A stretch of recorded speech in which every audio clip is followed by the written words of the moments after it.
Hi, ActiveHistory.ca is happy to present a recording of William Jenkins' talk, Beyond Orange and Green, Toronto's Irish, 1870 to 1914. It is part of the 2013 History Matters lecture series sponsored by the Toronto Public Library. Jenkins' talk was based on research for his upcoming book, Between Raid and Rebellion, The Irish in Buffalo and Toronto, 1867 to 1916, which will be published in the spring 2013 by McGill-Queen's University Press. You can find recordings of other talks from the 2013 History Matters lecture series at ActiveHistory.ca.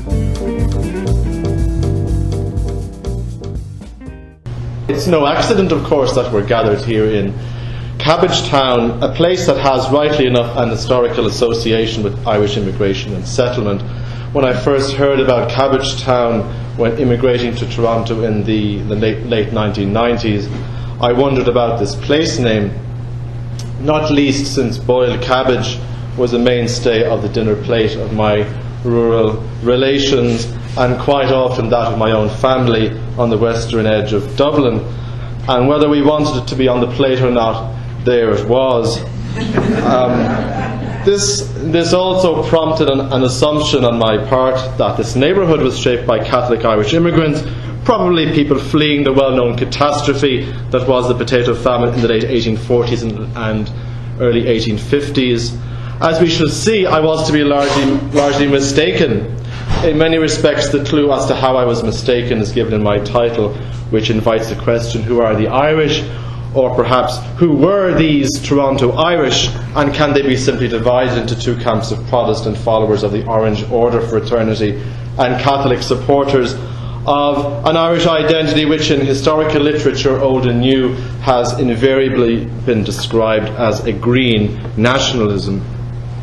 The title may also remind some of you of an old label ascribed to Toronto, namely the Belfast of North America.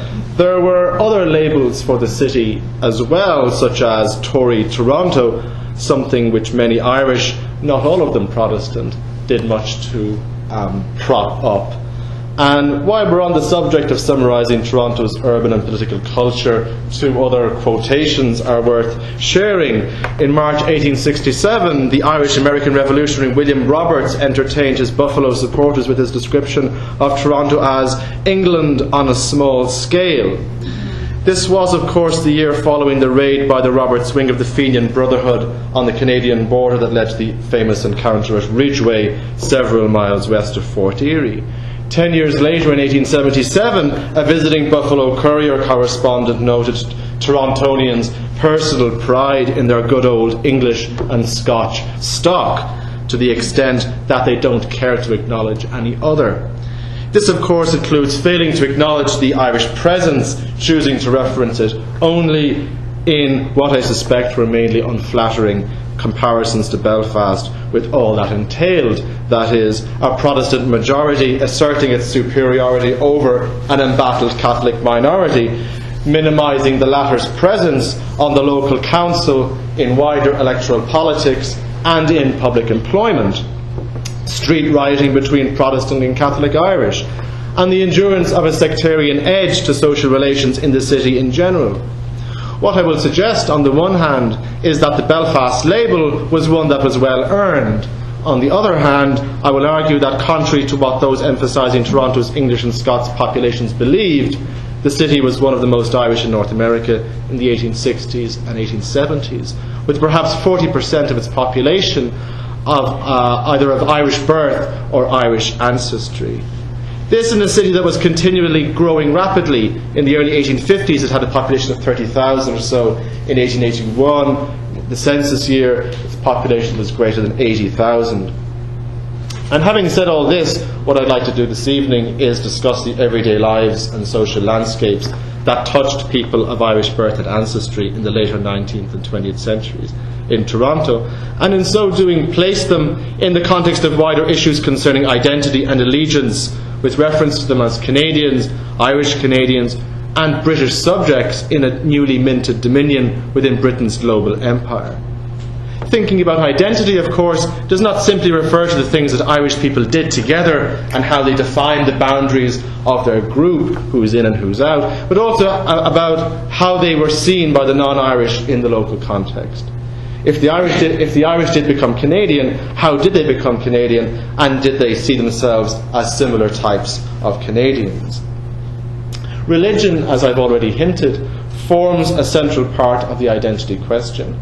Historians Christopher Armstrong and Viv Nellis describe Toronto in the late 1880s as a capital of evangelical Christianity and Orangism, a grand duchy of prohibitionism and fanatical anti-Catholicism. But if we are to understand the shaping of an urban culture suffused with Protestant tenets and how such a tone was set and entrenched, we have to incorporate Irish Protestant immigrants and their descendants. The fraternal Orange Order, whose seeds were laid in the northern Irish province of Ulster in the late 18th century, did much to shape an often aggressive loyal majority mentality, not only within Toronto but also within English Canada during this period. One generation or so after the famine, there were 10,000 or so Irish-born individuals resident in the city. Sample evidence from the 1881 census estimates just under 60% to be Protestant and the remainder Catholic, while contemporary impressions and a compilation of biographical data suggest that a distinct bias towards immigrants from the north of Ireland, that is, the province of Ulster, was present. Indeed, Irish Protestants were prominent settlers in Toronto before, during and after the famine. Through the use of sources such as Charles Mulvaney and Mercer Adams' two-volume History of Toronto and the County of York, published in 1885, as well as a breakdown of recipients of financial assistance from the tellingly named Irish Protestant Benevolent Society, I am able to test this notion of a Canadian Belfast that goes beyond the issue of street violence and Orangism.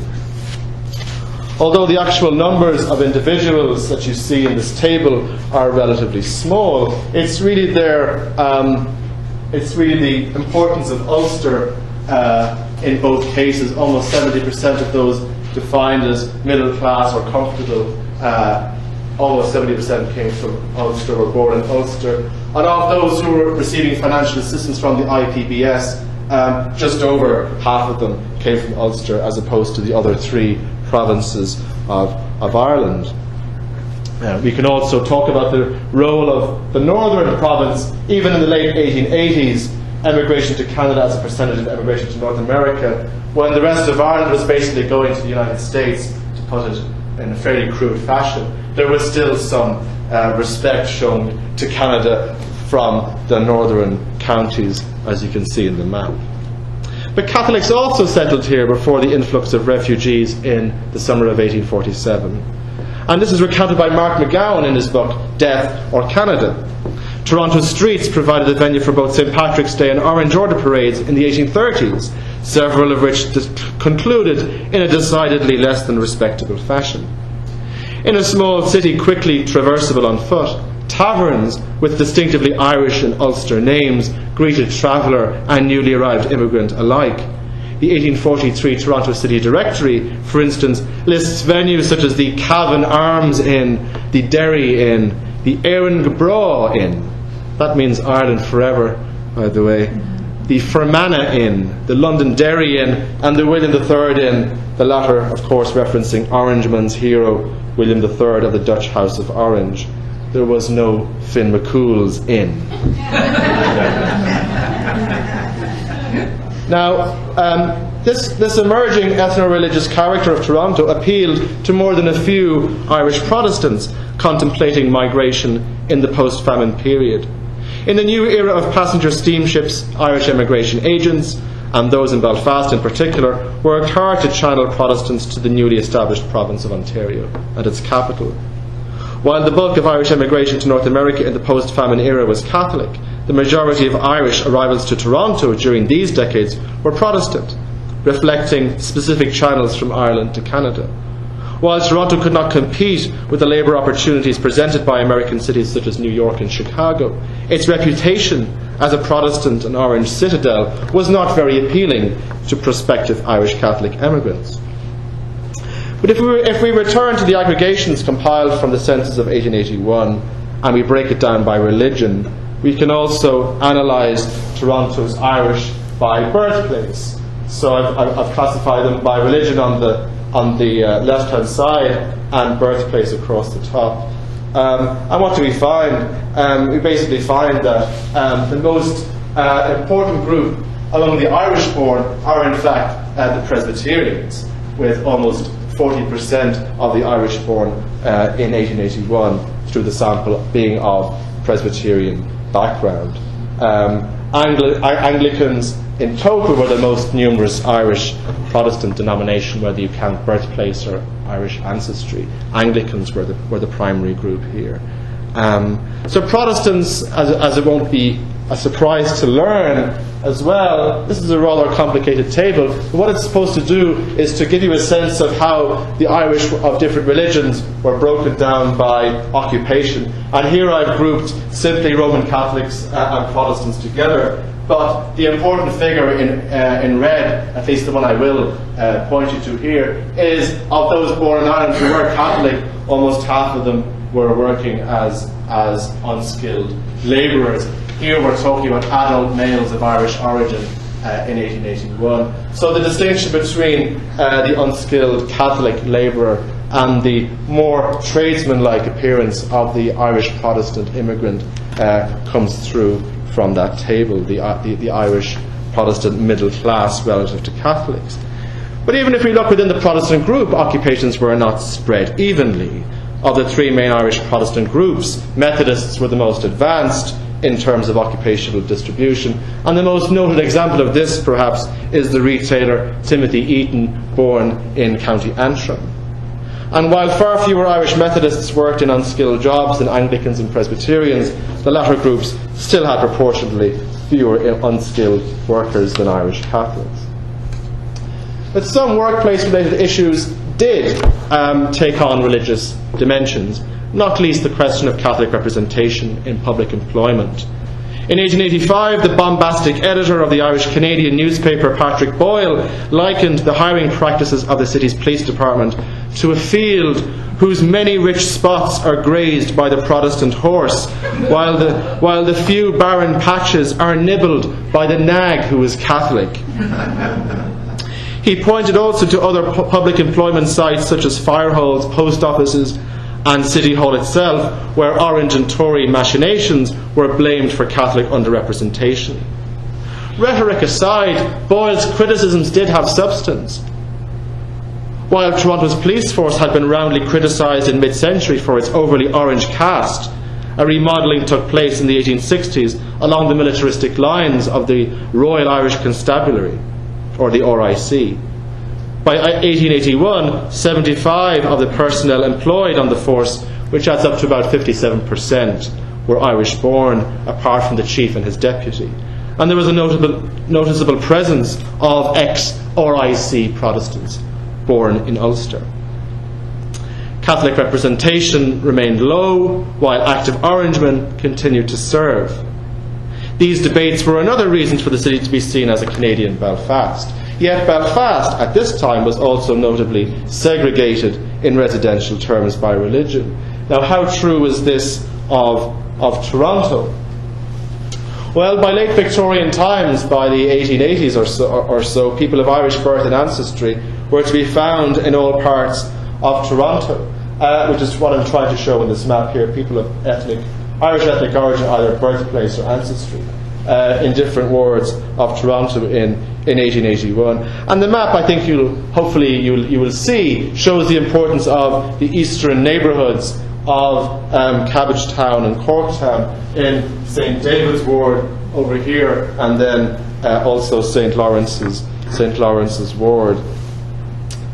Working class concentrations, particularly of Catholics, were also to be found in the West End, while the northern subdivisions of the city were home to a middle class stratum of largely Protestant background.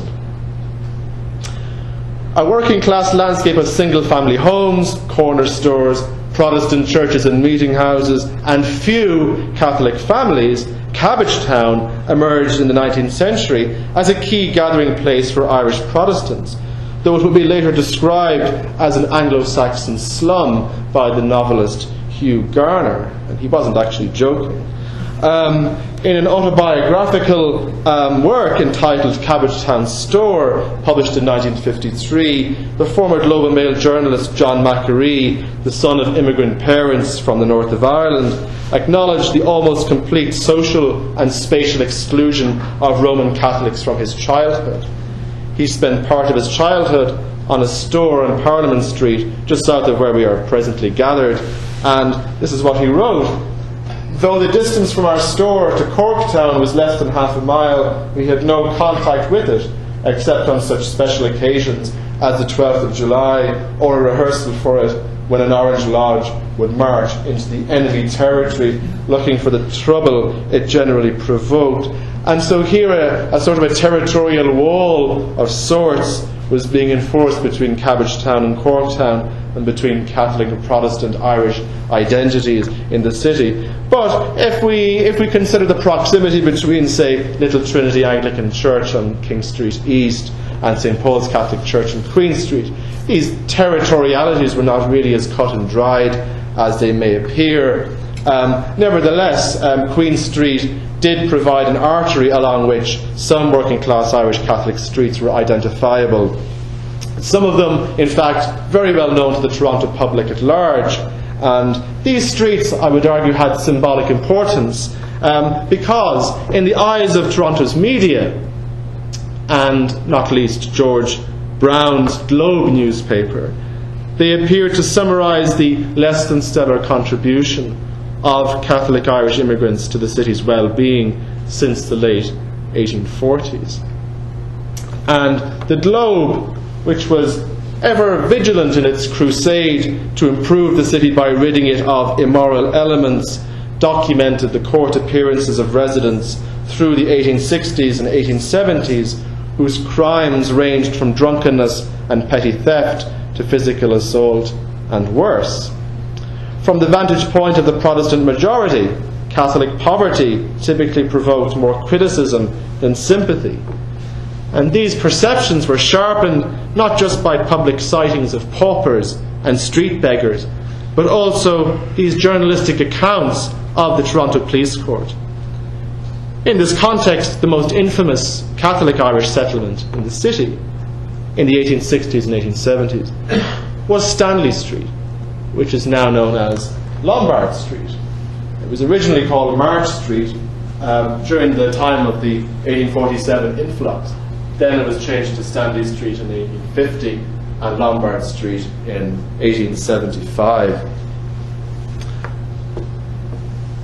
And although Stanley Street was little more than a minor street on the fringes of the downtown business district and 3 blocks south of St. Michael's Cathedral, more than a few of its inhabitants appeared before the city court on a regular basis during these decades.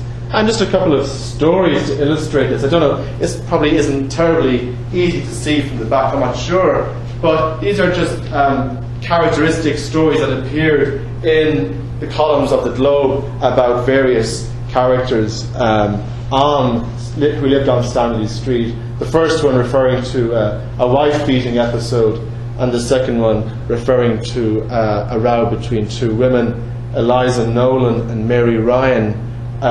Eliza Nolan, you'll see, just described as a particularly disreputable looking female charged with engaging in a passage of arms. That basically means a fight, I would say, with Mary Ryan on Stanley Street last Saturday night, seriously damaging the somewhat unlovely countenance of the complainant. So, you know, with language like that, you know, this is not exactly Victorian womanhood being on display here. But that language is obviously deliberate to obviously distance that particular type of woman, her body, her dispositions, from this ideal middle class idea of Victorian womanhood. Another one would be to give you a sense of a particular short-lived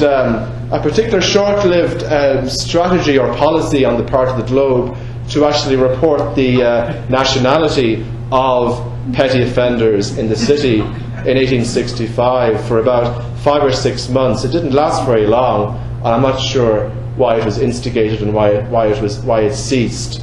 But it is very telling because really, if you look at most of these columns for the summer months of 1865, you'll see things like this, with people such as Bridget McMahon, James Carberry, Eliza Flanagan, Margaret McGuinn, Jane Frawley, John Nichol, all of them Irish, all of them charged for petty misdemeanours, the usual suspects, I suppose you could say. But it certainly brought Irish names, Irish surnames, family names into the local social imagination through things like this.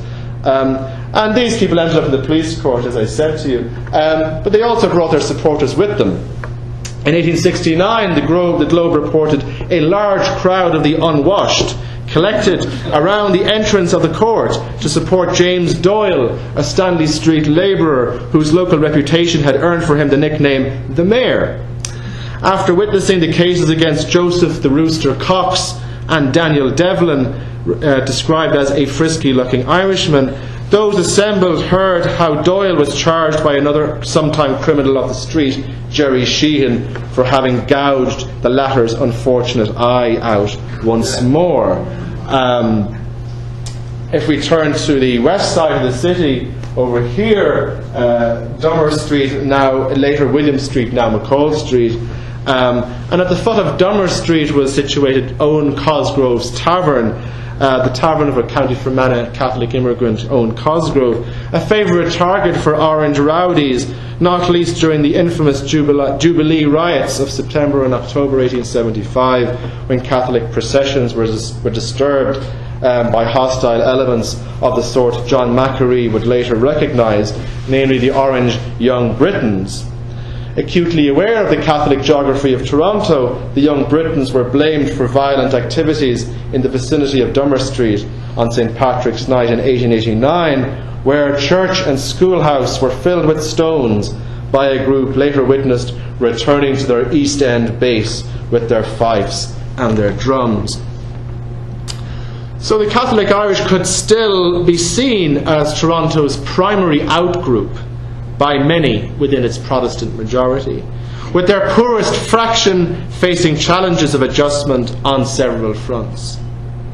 And though these trying circumstances were typical for many of Toronto's Irish Catholics in the 1850s, this was less true in the 1880s, yet the visibility of these stories and the places associated with them mattered greatly to the way in which the Catholic minority was perceived. In a society where understandings of poverty differentiated between the deserving and undeserving poor, too many Catholic Irishmen and women had entered the public eye too often as fitting examples of the latter group. And this is the sort of illustration you might have expected to be published in 1847 or 1848. It certainly brings to mind some of the depictions of the Irish famine in the London Illustrated News and outlets such as that. But this comes from a satirical political magazine called The Grip magazine, or sometimes The Grip Sack. This one's from the 3rd of January 1880. And it is in response to an appeal for relief money for the latest onset of rural depression and possible famine in Ireland at the end of the 1870s and the early 1880s. The sort of context in which the Land League was founded by Michael Davitt and later Charles Stewart Parnell. But the point of this cartoon is to say, well, we've got plenty of poor Irish here, so why should we be giving money to Ireland? And to prove their point, they introduced the fictional McFinnigan family. Of course, you never hear of a surname in Ireland called McFinnigan. It's either Finnegan, but McFinnigan. So it's a contrived name, obviously. But it's and of course, where are they? They're at Lombard Street, the former Stanley Street, the so-called Irish sufferers. So although many of Toronto's Irish Catholics were mixing residentially with Protestants by the 1870s, proximity wasn't everything. It did not preclude the endurance of sectarian social networks and social identities in a city where majority Protestant a majority Protestant group, was beginning to know itself and hold its mix of loyal British and Canadian identities dear. Orange and Tory traditions became especially implanted in Cabbagetown, which comprised much of St David's Ward in the 1870s and 1880s. John Macquarie quipped that to find an Orangeman who was also a Grit, a Liberal, would have created the same feeling of astonishment that the sight of a red-headed Chinaman would have produced. And one section of John Wiggins's Parliament Street Tavern functioned as both an Orange Young Britons Lodge meeting place and a polling location in municipal elections. Patterns of municipal representation reinforced perceptions of an entrenched Ulster Orange influence in particular. In January 1877, 2 of St David's wards, 3 aldermen were Irish born, 2 of them, the barrister John Blevins and the brewery owner Thomas Allen, were both born in County Armagh, while the third was William Adamson, an English-born wharfinger and an Orangeman of Scottish ancestry. Harnessing various sites of Orange interaction, such as taverns and workplaces, to conservative, and that's a uppercase conservative, uppercase C, conservative interests, was one way in which party chief Sir John A. Macdonald's strategy of nationwide grassroots mobilisation was realised. One of his key Toronto men in this regard was Robert Birmingham, also born and educated in County Armagh, before emigrating to Canada, where he engaged in the wholesale dry goods business.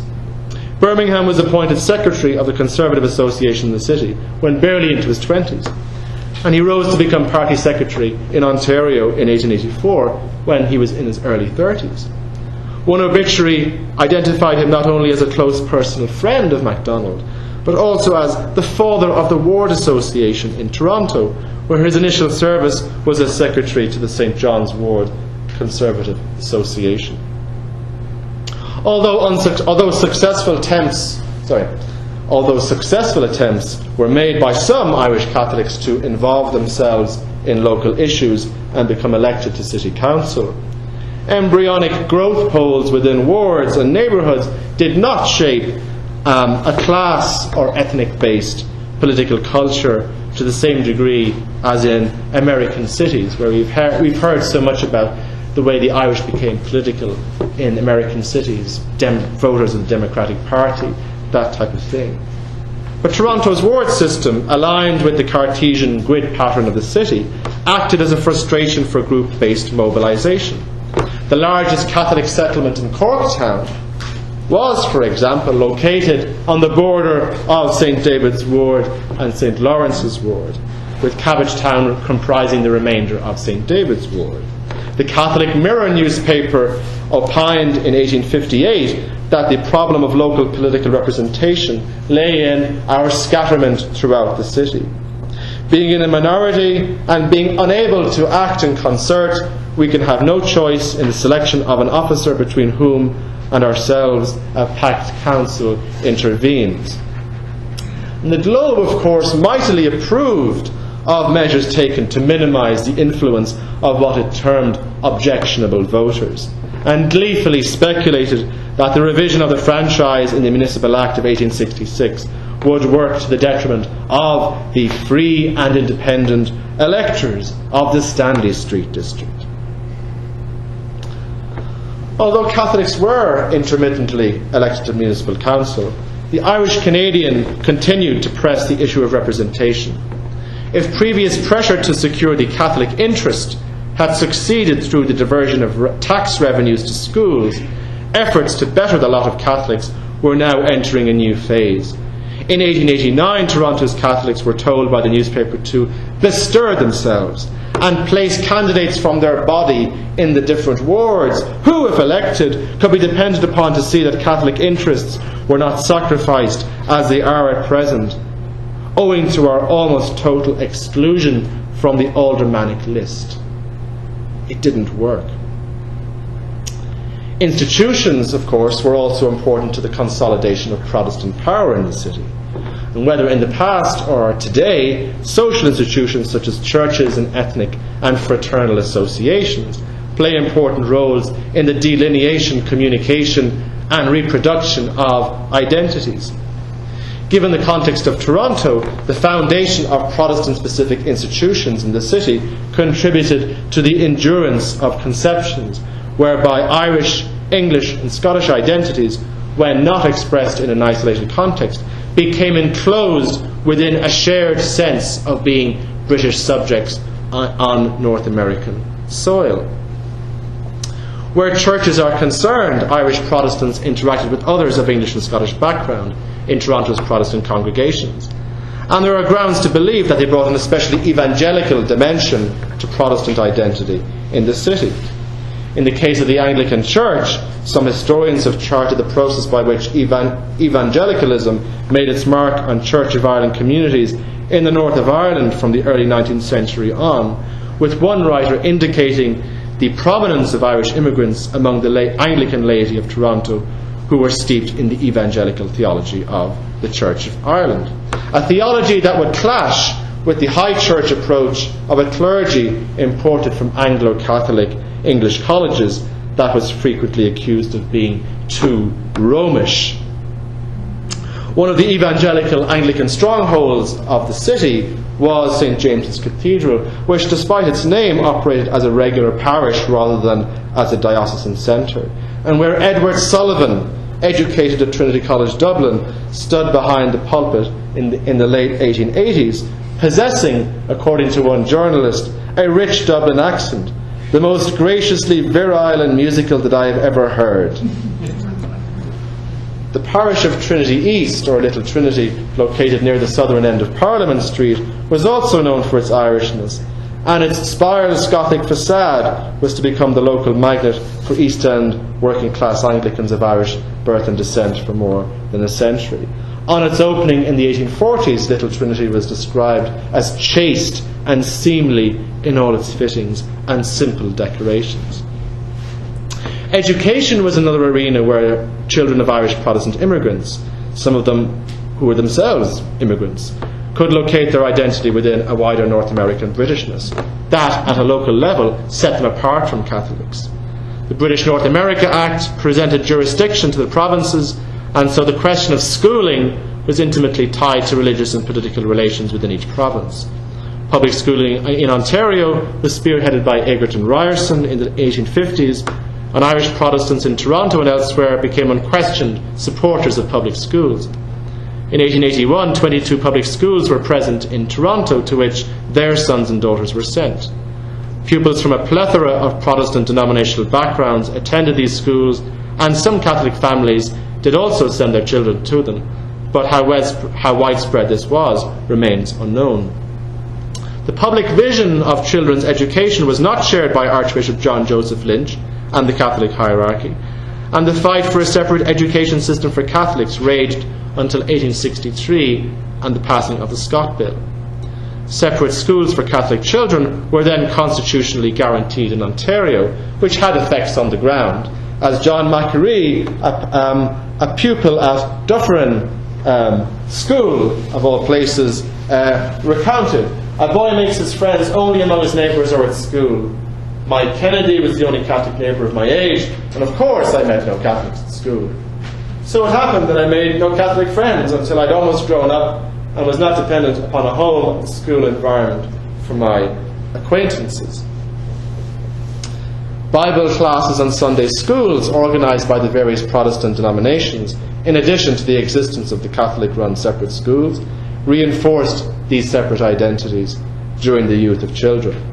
There was some leakage through intermarriage, and although sectarian street fights had become a thing of the past by the 1890s, this social and spatial context provides a Canadian parallel for Donald Dickinson's comments about 19th and early 20th century Ireland as a place where Protestants and Catholics could live side by side and still live in completely separate worlds.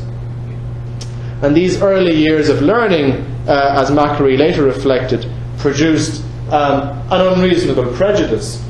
It makes boys conscious of religious differences when they are far too young to understand much about religion.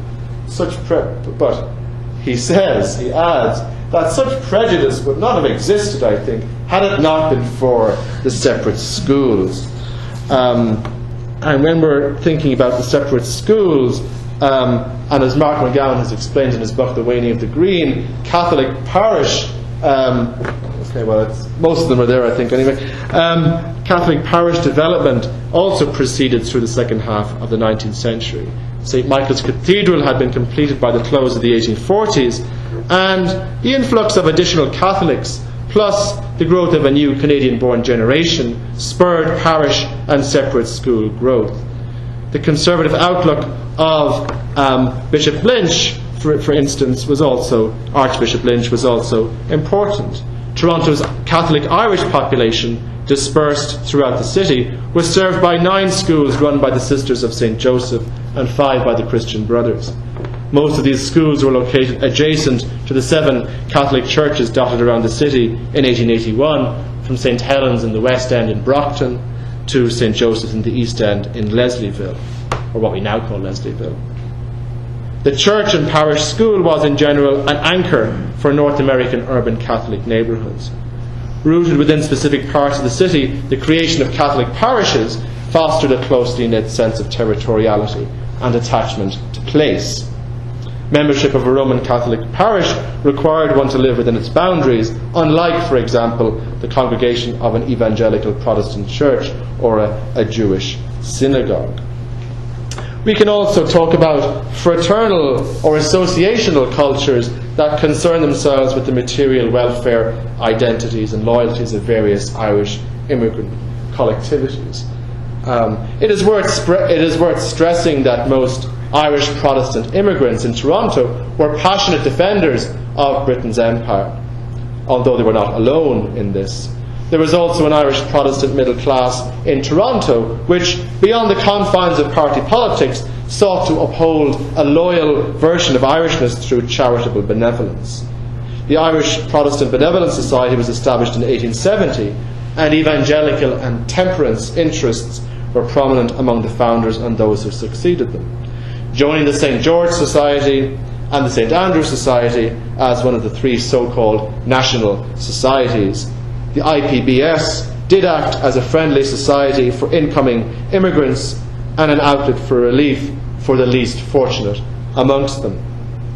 They should also be seen as agents of progressive social policy, where the philanthropic hand of the middle class reached down to the so-called deserving poor. Article 2, for instance, defined their objective as giving advice and information to those Irish Protestants who arrive as strangers in our midst, and encourage their settlement in the province of Ontario, to assist those of them who from sickness or misfortune stand in need of pecuniary aid, and to promote the welfare of Irish Protestants generally. And you can see the other articles for yourself. Now this organisation, the title of the organisation, the practices of the organisation, it gives you a sense of how the idea and the legitimacy of separate Irish identities based along religious lines was normalised. It became normal. Nobody was surprised by the fact that there was an Irish Protestant Benevolent Society here in the 1870s. And of course they reached out to other Protestants to reinforce this loyal majority. The institution attracted 360 mostly Irish-born members within 2 years of its inception, and in its early years relief was afforded to an average of 100 cases per annum, which usually affected in the region of 300 to 350 people, with widows and the infirm being prominent recipients of assistance. That Catholic poverty could be easily observed on inner city streets during this era prompted one IPBS organiser to say upon its inception that it was rare indeed that Protestants begged for assistance. They would rather perish than beg. But it was not so with the Roman Catholics. No doubt the beggars in the city, the majority are Irish, but they are not Protestants. Delivering an argument that was now well rehearsed in the Ulster he left, Reverend William Patterson of the Presbyterian Cook's Church explained to the IPBS in 1888 how unselfishness, independence and self-reliance characterised the Irish Protestant. They did not seek relief if they could help it, and during a famine in Ireland, the poor in Ulster had to be searched for in their homes and supplied with food or money by the distributors. These Protestant Irish, as they saw it, were not victims at home, neither were they exiles in Canada. So the IPBS tied the Irish members of various Protestant denominations together within its network of activities. And these Irish Protestants saw themselves as Irish, but obviously something more. With the crown above the harp on their logos, for instance, and in dinner invitations like this one from 1906, with the, again, Éireann go Bragh, and the what you would perhaps think about as typical Irish nationalist imagery, the green stuff. But here it is on an Irish Protestant dinner invitation to the Queen's Hotel in 1906. So this typical imagery of Éireann playing the harp in the top left-hand corner. But down here, of course, we see the symbol of the open Bible, the open Holy Bible, which was very much a symbol cherished by both the Orange Order and by evangelical Protestants. The issue of loyalty was also important, and again, symbols and iconography are very telling here. If you compare from the early 1870s the imagery of the logos, I should say, of the IPBS, where you have the harp again, but the crown is the top of the harp, and you compare them to two prominent Catholic Irish associations in the city, the Young Irishmen's Catholic Benevolent Association and the Sons of St. Patrick, well, the crown is nowhere to be seen. St. Patrick's Day dinners hosted by the IPBS in the 1880s typically included speeches recounting the achievements of Irish Protestants in building Britain's empire through industry and sacrifice. On more than one occasion, the victories of the century's military icons such as Wellington, Wolseley and Lord Roberts were claimed as distinctive Irish contributions to the empire alongside those of intellectuals such as Edmund Burke. Toasts to the Queen, the Army and Navy, the various institutions of Canadian government were a staple of these affairs, such gestures reminding participants of the place of the Dominion within a global empire. But even here we should not overstate a cohesive and consensual way of imagining Ireland among these Protestants. As reactions to the issue of granting self-government or home rule to Ireland in the 1880s and the 1890s testify. Edward Blake, for instance, was the son of Anglican immigrants from County Wicklow who led the Liberal Party in both the provincial and Dominion legislatures. Emerging as a key supporter of Charles Stewart Parnell and Irish Home Rule, Blake made a well-publicised return to his ancestral land in 1892, where he successfully won a seat in the British House of Commons in Westminster for South Longford. Blake, one could say, had gone green. It was, in contrast, very unlikely that Toronto's Orangemen would deviate from the Irish Brethren's script of no home rule for Ireland, and they didn't.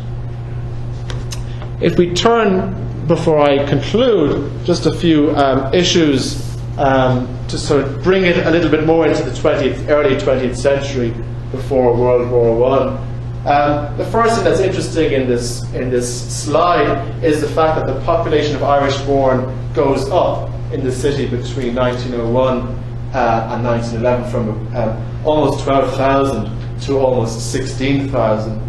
And I was wondering, is it simply a function of the fact that so many areas on the edge of Toronto are being added to Toronto and just swallowed up Irish people living in these areas? I've concluded that that does not explain the increase in the number of Irish-born. And when you actually look at the religious breakdown of the Irish-born in 1911 and look at who's coming in, the majority of them are actually Protestant. And so it's likely that these are people leaving the north of Ireland, particularly during a perhaps forecasting political uncertainty in the north of Ireland, which would have been a good prediction, of course, in the early 20th century, because only 15% of those coming in are, in fact, Catholics. But we can also talk about new foundations that mean that the idea of Irish ethnicity or Irish culture is still being promoted in the city, with the Ancient Order of Hibernians, for instance, and a kind of a Catholic version of the Orange Lodges in many respects as a fraternity. Irish Canadian Athletic Club, for instance, and Ulster United, a soccer team established in 1914. And it's very unlikely that Ulster United was set up by Catholics, it has to be said. The Irish Canadian Athletic Club was set up was actually the creation of a largely Catholic group of Irishmen, headed by Tom Flanagan, although I didn't mean to say that they restricted their membership simply to Irish Catholic runners, for instance. One of their heroes was the Canadian Olympian Aboriginal Tom Longboat, who was also ran for the Irish Canadian Athletic Club. But to also say something about the effects of this largely Protestant Irish immigration, it's also reflected in the fairly impressive or dramatic, take your pick, upturn in Orange Lodge numbers in the city. Even though the city was growing itself geographically in terms of where the municipal boundary was, we still have 44 lodges in 1901, increasing to 76, almost a doubling really, not too far away from it, by 1914. That, it would seem, is a function of this largely Northern Irish immigration in the early 20th century.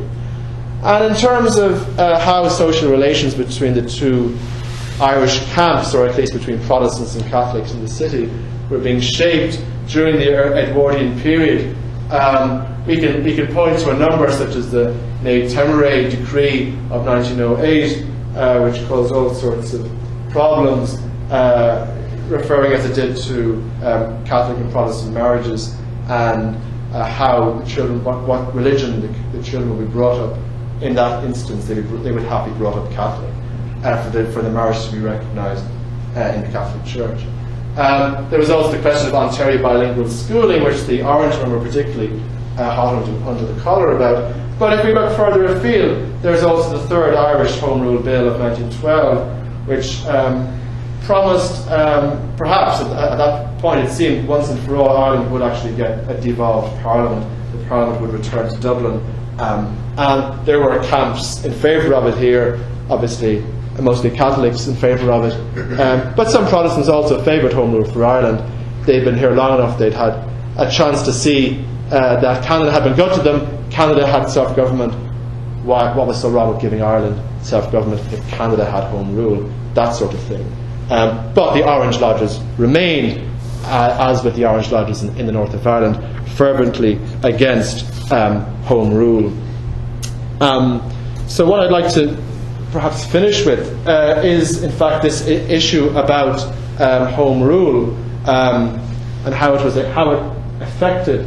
Well, before I do that, there's just this map showing you the actual geographical distribution of Orange Lodges in the city in 1914. So if we look at who's being elected to City Council, things like that, the Orange Lodges had were still a particularly prominent force in the Toronto City Council. But it's not terribly surprising when you look at the extent to which they had spread their tentacles around the east and west ends of the city, and in largely working class and lower middle class districts of the city. They weren't to be seen in Rosedale, for instance, but more so in the East End and in the West End. But to come back to the idea of Home Rule for a second, of giving Ireland self-government, there was two ways of looking at it. The first way was to say, well, Canada has Home Rule, Canada prospered, you give Ireland Home Rule, Ireland too will prosper. This was generally Edward Blake's argument in the 1880s, and so it transferred into the early 20th century by the supporters of Irish nationalism in Toronto.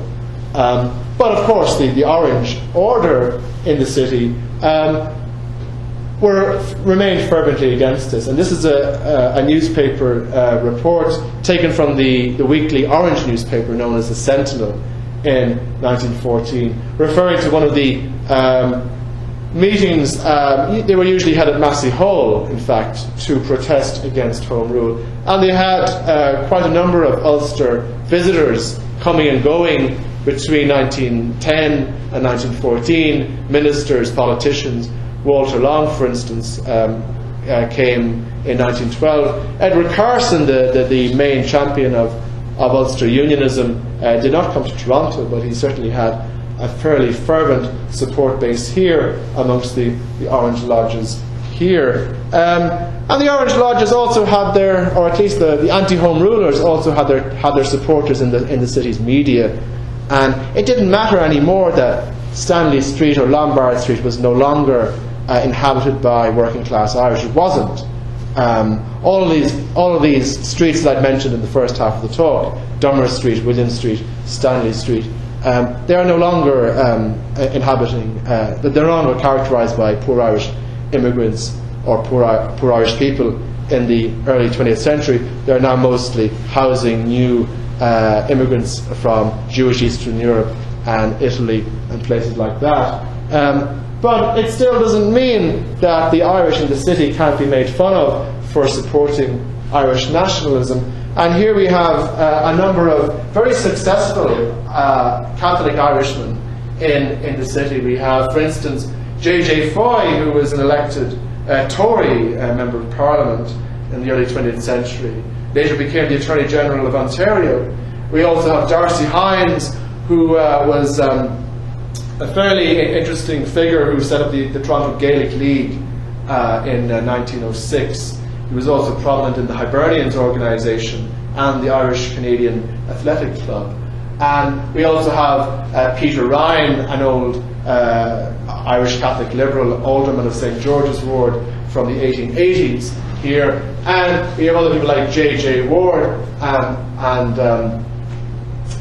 I can't remember the last guy, but John O'Brien, yeah. But the interesting thing about all these people is that none of them are born in Ireland. They're all born here. They all have presumably Canadian accents. Hines, for instance, was born in Barrie, Ontario.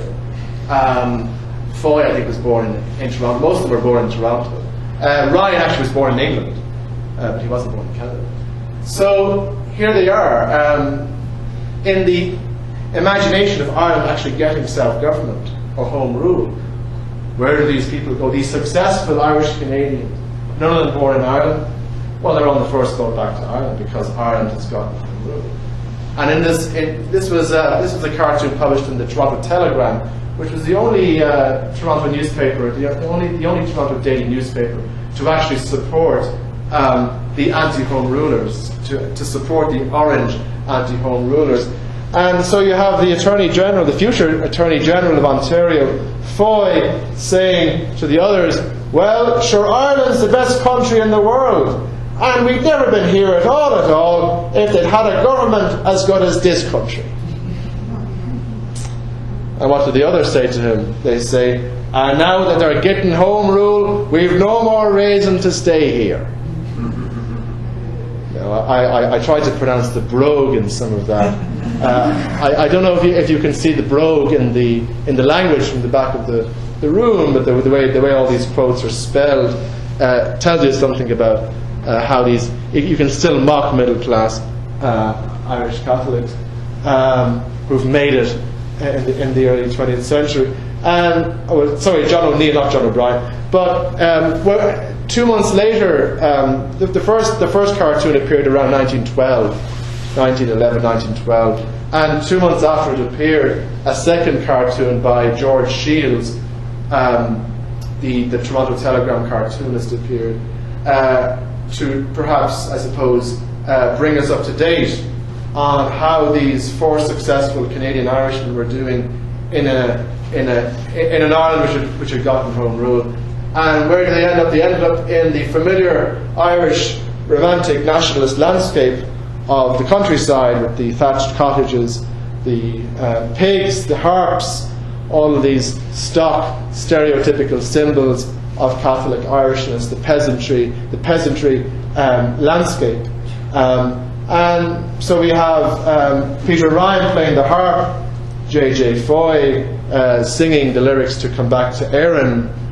We have Darcy Hines and J.J. Ward dancing a jig behind them. Darcy Hines wielding the shillelagh, of course. And then Alderman John O'Neill, because he was still, in fact, an alderman, a city councillor in Toronto, saying, "Sure ain't this the merry place we came to after Home Rule brought us back to the owl dart and saved us from having to live in Canada." We don't have to live in Canada anymore. We've got Home Rule now. I'd just like to say one more thing, if there's time. Just one interesting thing about St. Patrick's Day, or at least about the period that we're talking about here, about what Toronto was like, what Canada was like. The late 1890s, the early 1900s witnessed an upswing in pro-imperial feeling in English Canada. And of course Toronto was its epicentre. The 1897 Diamond Jubilee, Victorian Diamond Jubilee, had been a largely inclusive affair, with Catholic and Protestant groups in the city celebrating the idea of imperial cosmopolitanism. On St. Patrick's Day in 1900, a resolution was passed by the Board of Control to fly an Irish flag alongside the Union Jack from the city's public buildings in recognition of the Irish troops now fighting with the other imperial forces in South Africa in the cause of liberty, equality and progress. Now, although St. Patrick's Day parades were now a thing of the past, they had stopped largely in the late 1870s.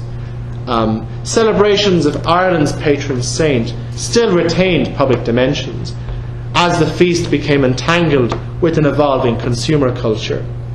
In 1897, the Toronto World reported that the city's stores displayed green ties, green socks, green ribbons, green cloths, green boots, green everything in myriad shades. 1897. With refrigerated ships now allowing the importation of the revered shamrock, the Evening Telegram noted its adornment by many of Ireland's sons and daughters today. The absence of the old-time street parade does not seem to lessen their love for the memory of him who made the shamrock the emblem of the Emerald Isle. So although Toronto Irish Protestants and Catholics wandered the streets on the 17th of March with green ties and shamrocks, the city's Irish associations, stratified by religious identity, continued to organise their own gatherings. It didn't help that their views on British imperialism in South Africa were divergent. The Catholic Register, for instance, sarcastically denounced the heaven-given harmony of Anglo-Saxon civilization in these wars of the strong upon the weak. And former Irish-Canadian editor Patrick Boyle delivered a characteristically passionate analysis of these distant events. Although acknowledging the monarch's gesture of allowing Irish soldiers to wear shamrocks, Boyle told an Ancient of Hibernians audience on St. Patrick's Day in 1900 that thousands would be wearing the shamrock with a different purpose than that of doing honour to hirelings for slitting the throats of men fighting for their independence. One report described the spasmodic applause greeting Boyle's remarks, and a rebuke was delivered by Reverend Dr. Burns, whose objections to the likes of the Dublin Fusiliers being referred to as hirelings were warmly received.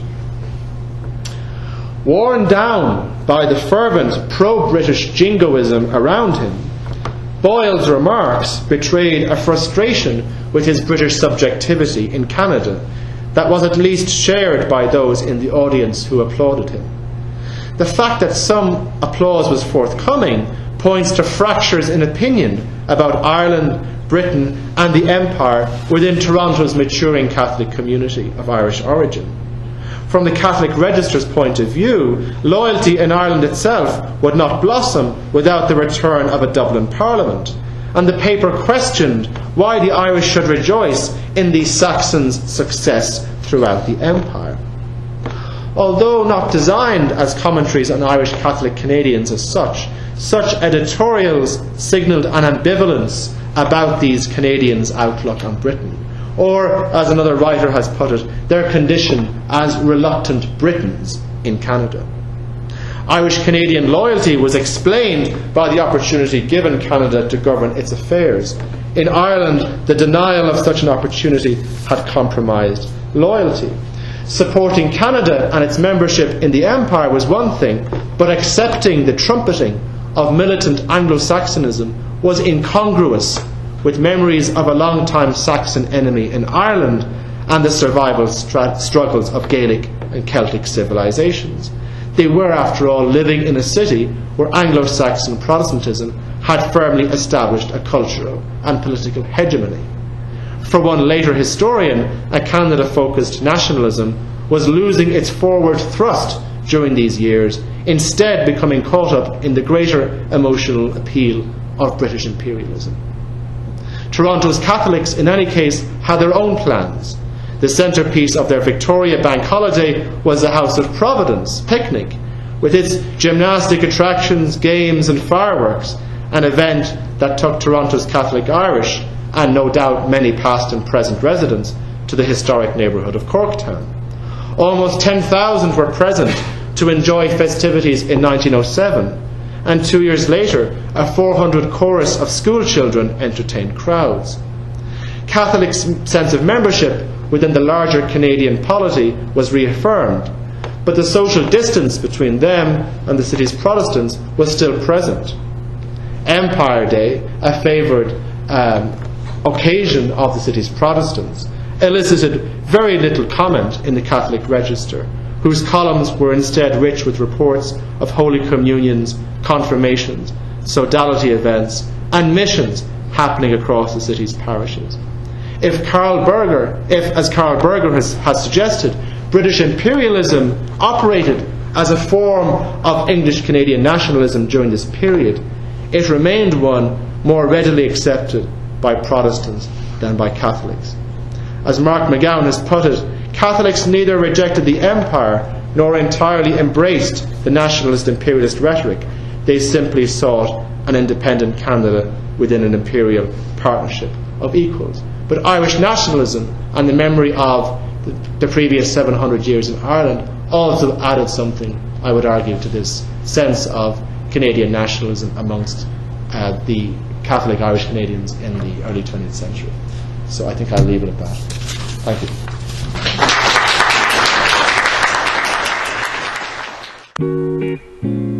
You've been listening to a recording of William Jenkins' talk, Beyond Orange and Green, Toronto's Irish, 1870 to 1914. It is part of the 2013 History Matters lecture series, sponsored by the Toronto Public Library. Jenkins' talk was based on research for his upcoming book, Between Raid and Rebellion, The Irish in Buffalo and Toronto, 1867 to 1916, which will be published in the spring 2013 by McGill-Queen's University Press. You can find recordings of other talks from the 2013 History Matters lecture series at ActiveHistory.ca.